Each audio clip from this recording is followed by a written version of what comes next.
Assalamualaikum warahmatullahi wabarakatuh. Hai Sobat Jatim, jumpa kembali bersama saya Istiqlaliyah Dian Cahyani dalam Info Jatim edisi 9 Juli 2022. Kami akan sajikan beragam informasi di Jawa Timur dalam sepekan. Berikut laporannya.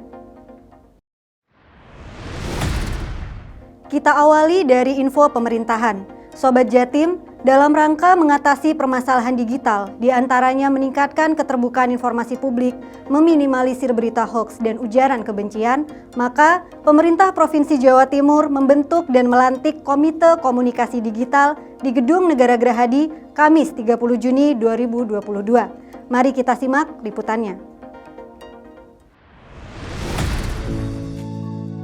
Gubernur Jawa Timur Khofifah Indar Parawansa melantik pengurus Komite Komunikasi Digital KKD Provinsi Jawa Timur periode 2022-2024 di Gedung Negara Gerahadi, Surabaya, Kamis 30 Juni 2022. KKD ini dibentuk untuk menanggulangi efek negatif dari kemajuan teknologi informasi dengan munculnya berita hoaks yang penyebarannya sangat cepat di masyarakat. Diharapkan Komite Komunikasi Digital Provinsi Jawa Timur ini dapat memberikan manfaat kepada masyarakat dalam menyaring berita yang beredar terutama di media digital.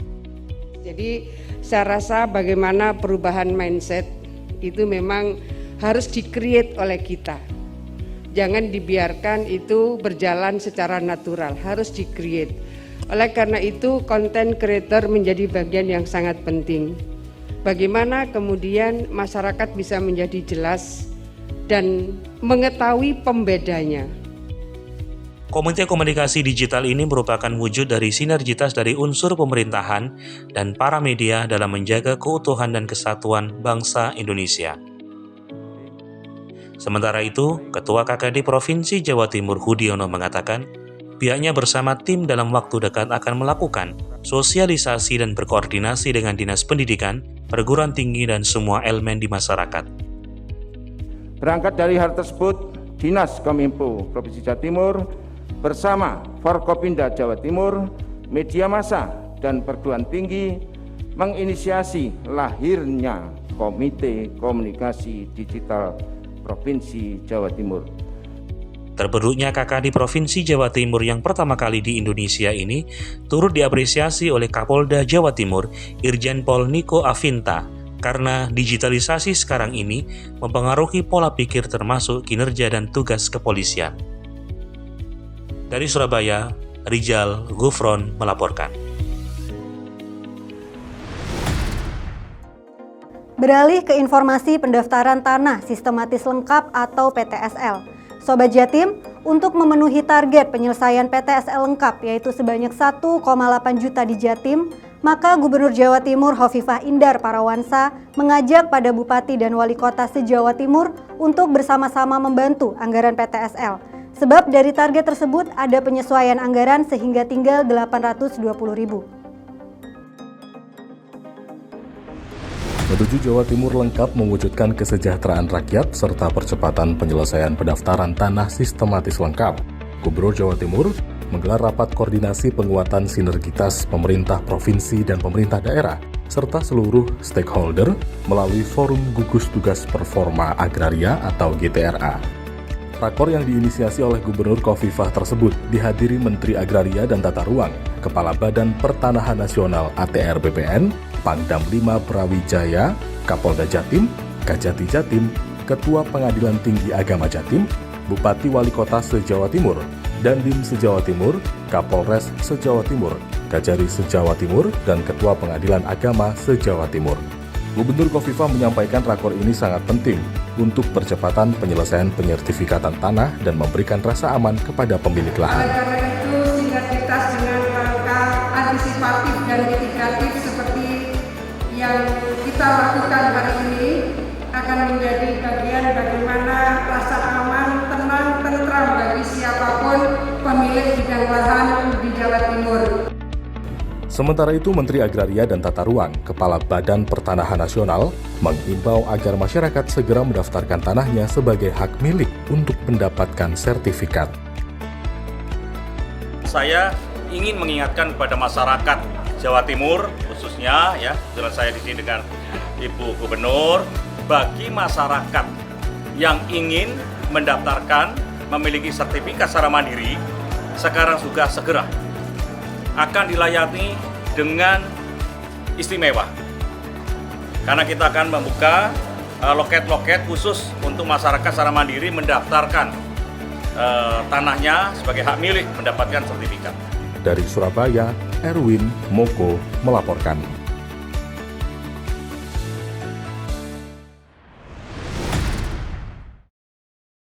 Beralih ke info bidang hukum. Sobat Jatim, Kejaksaan Tinggi Jawa Timur telah mendirikan 184 rumah restoratif justice atau RJ. Pendirian tersebut merupakan terbanyak di Indonesia dan memberikan rasa keadilan bagi pelaku hukum yang dinilai tidak layak mendapat hukuman. Kepala Kejaksaan Tinggi Jatim Mia Amiati pun mendapat penghargaan dari Gubernur Jawa Timur Hovifah Indar Parawansa. Berikut informasi selengkapnya.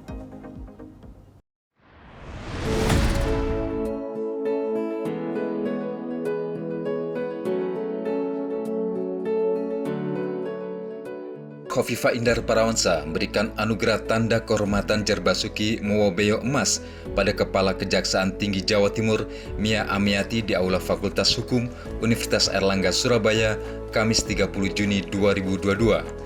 Penghargaan tersebut sebagai apresiasi pemerintah Provinsi Jawa Timur atas kinerja Kajati Jatim yang mampu mendirikan rumah restoratif justice atau RJ terbanyak di Indonesia dengan jumlah 184 RJ. Omah Rembuk Adiaksa atau rumah restoratif justice ini bisa memberikan harapan baru bagi masyarakat umum, terutama mereka yang tersangkut kasus hukum dengan beberapa kategorisasi yang tadi sudah disampaikan Ibu Kajati bahwa tidak ada mens rea.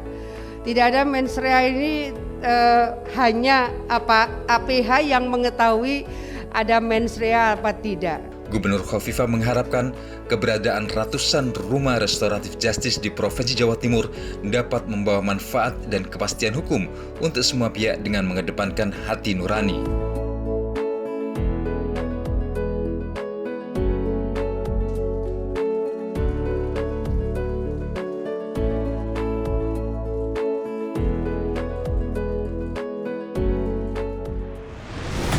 Dari Info Hankam, Polri gelar puncak acara Hari Bayangkara ke-76 tahun 2022 secara virtual Selasa 5 Juli 2022. Bertindak selaku Inspektur Upacara, Presiden Joko Widodo didampingi Kapolri Jenderal Listio Sigit Prabowo. Sementara jajaran Polda Polres Indonesia juga mengikuti live streaming dari pusat. Mari kita simak selengkapnya. Pelaksana tugas Gubernur Jawa Timur Emil Elestianto Dardak bersama Kapolda Jatim Irjen Pol Niko Afinta mengikuti upacara secara virtual peringatan Hari Ulang Tahun atau HUT Bayangkara ke-76 yang digelar hari Selasa 5 Juli 2022. HUT kali ini mengangkat tema Polri yang presisi mendukung pemulihan ekonomi dan reformasi struktural untuk mewujudkan Indonesia tangguh, Indonesia tumbuh. Upacara Bayangkara ini langsung dipimpin oleh Presiden Republik Indonesia Joko Widodo dan diikuti seluruh Polres dan Polda di Indonesia. Atas nama rakyat, bangsa dan negara, saya menyampaikan selamat Hari Bayangkara ke-76 dan memberikan penghargaan atas kerja keras Polri dalam melayani rakyat dalam membela bangsa dan negara.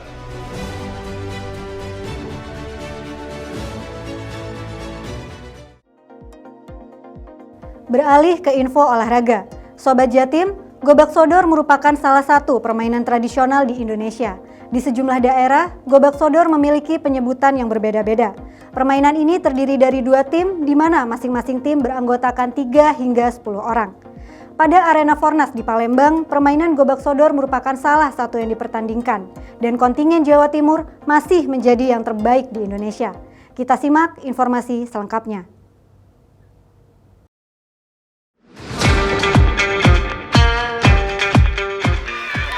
Hai Sobat Jatim, siapa yang tidak kenal dengan permainan hadang atau yang biasa kita kenal dengan Gobak Sodor? Permainan ini merupakan salah satu permainan tradisional asli Indonesia yang cukup digemari dan sering kita mainkan saat kita kecil. Biasanya permainan ini dimainkan oleh dua tim, yang masing-masing tim berisi 3 orang atau lebih. Satu tim bertugas sebagai penghalang dan tim lainnya sebagai penyerang. Metode dalam permainan ini membutuhkan kecerdikan dan kecekatan para pemainnya dalam menghalangi lawan yang ingin mencapai ke garis akhir. Karena dimainkan secara beregu, maka kerjasama antar tim sangat dibutuhkan. Apalagi ditambah dengan kesulitan banyak gerakan yang tidak sederhana di saat permainan berlangsung. Umumnya, gebak sodor dimainkan pada lapangan berbentuk bibir sangkar yang pembatasnya ditandai oleh kapur. Posisi penyerang dan penjaga ditukar ketika pemain penyerang disentuh oleh pemain penghalang. Jawa Timur termasuk provinsi yang ikut mengirimkan atlet olahraga hadang atau gebak sodor. Sebanyak 23 orang yang terdiri dari 10 anggota tim putra dan 13 anggota tim putri. Mereka berlaga pada pertandingan Fornas tingkat nasional yang digelar di Bumi Sriwijaya kali ini. Pada pertandingan final induk olahraga hadang atau gebak sodor, medali emas berhasil diraih oleh kedua tim, putra dan putri asal Kabupaten Bondowoso, Jawa Timur. Tim putra Jawa Timur berhasil mengalahkan tim Banten A dengan skor 98 dan 17, sehingga melengkapi medali emas yang diperoleh sebelumnya oleh tim putri hadang A Jawa Timur di babak final. Rasa bangga dan syukur diungkapkan oleh pelatih tim hadang Jawa Timur, Ani Supriyadi, karena mereka berhasil membawa pulang medali emas. Hal ini sepadan dengan pengorbanan anak-anak yang sangat besar untuk bisa ikut bertanding di Fornas 2020. Bahkan, mereka harus menempuh perjalanan darat yang cukup jauh dari Bondowoso ke Palembang. Tetapi, mereka tetap bersemangat untuk ikut berlatih.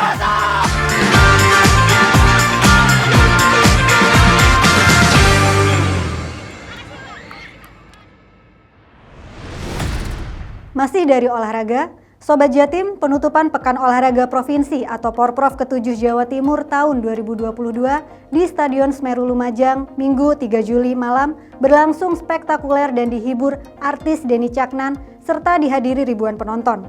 Event olahraga di Jatim tersebut secara resmi ditutup oleh PLT Gubernur Jawa Timur Emil Elestianto Dardak dan menobatkan Surabaya sebagai juara umum Porprov Jatim ke-7 dengan memperoleh 130 emas, 99 perak, dan 125 perunggu.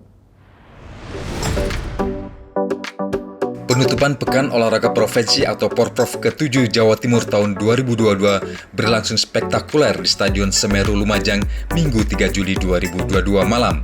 Ribuan penonton hadir untuk menyaksikan malam penutupan event olahraga se-Jawa Timur dengan dihibur oleh artis Denny Caknan. Selain masyarakat Kabupaten Lumajang, masyarakat dari berbagai daerah di Jawa Timur juga hadir untuk memberikan apresiasinya bagi ribuan atlet, pelatih maupun ofisial dari 38 kontingen kabupaten atau kota yang ada di Jawa Timur. Porprov ke-7 tahun 2022 kembali menobatkan kota Surabaya menjadi juara umum Porprov ke-7 Jawa Timur dengan meraih 130 emas, 99 perak, dan 125 perunggu. Sementara runner-up diraih oleh Kota Malang dengan raih medali 70 emas, 67 perak, dan 72 perunggu. Pada posisi ketiga ditempati oleh Kabupaten Sidoarjo dengan meraih medali 61 emas, 66 perak, dan 83 perunggu. Itulah sebabnya kita menyelenggarakan Pekan Olahraga Provinsi ini dengan tujuan untuk menjadi kawah candra di muka, untuk memberi kesempatan kepada putra-putri kebanggaan bangsa kita yang berada di Jawa Timur, dari ujung timur Banyuwangi sampai ke barat Ngawi, sampai ke utara Madura dan paling selatan di Lumajang maupun Malang ini, semuanya kita berikan kesempatan untuk bisa beradu bakat secara sportif, menghasilkan patriot-patriot olahraga yang nantinya akan mengharumkan nama bangsa di tingkat internasional.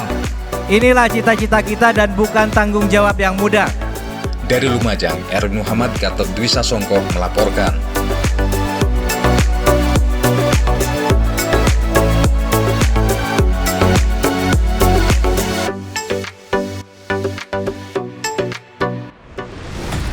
Sobat Jatim, demikian beragam info Jatim edisi kali ini. Saya, Istiqlalia Dian Cahyani, beserta kerabat kerja yang bertugas, pamit undur diri dari hadapan Anda. Sampai jumpa, salam optimis, Jatim bangkit.